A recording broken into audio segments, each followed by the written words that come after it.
अच्छा सुनो, सब्सक्राइब करते वक्त ना घंटी बजा देना ताकि जब मैं ऑनलाइन आऊँ तो तुम्हारे फोन की भी घंटी बजे।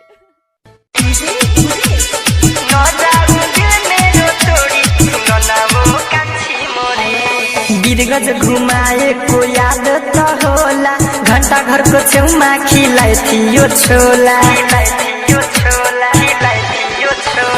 गिरगज घुमाए को याद तो होला, घंटा घर को छेउमा खिलाए थियो छोला। किन गयो तिमी साथ मेरो छोरी, हाँ मेरो छोरी, नजाऊ दिल मेरो तोडी। सुन न ओ कान्छी मोरी, कान्छी मोरी, ओ कान्छी मोरी, नजाऊ दिल मेरो तोडी। सुन न ओ कान्छी मोरी, नजाऊ दिल मेरो तोडी। सुन न ओ कान्छी मोरी,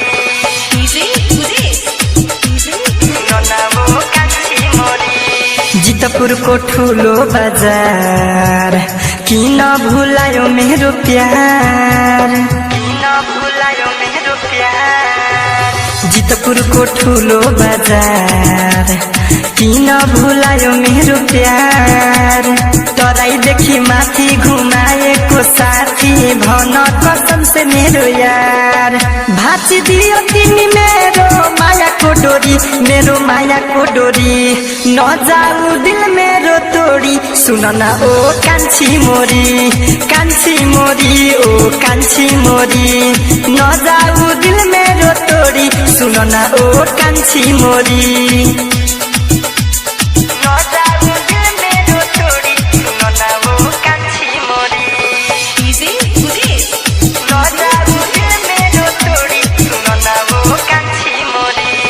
भन्छाइन्छ मामुली इर्साद गर्यो तिमीले बारबाद, गर्यो तिमीले बारबाद।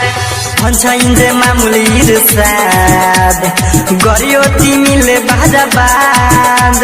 हेर राजु राजा मर्न गयो आज, विशुसँग पायो आजाद। म गरिब तिमी ठुलो बाउको छोरी, हाँ बाउको छोरी, नजाऊ दिल मेरो तोडी। सुन न ओ कान्छी मोरी, कान्छी मोरी, ओ कान्छी मोरी, नजाऊ दिल मेरो तोडी। सुन न ओ कान्छी मोरी। गिरगज घुमाएको याद त होला, घण्टा घरको छेउमा खिलाए थियो छोला।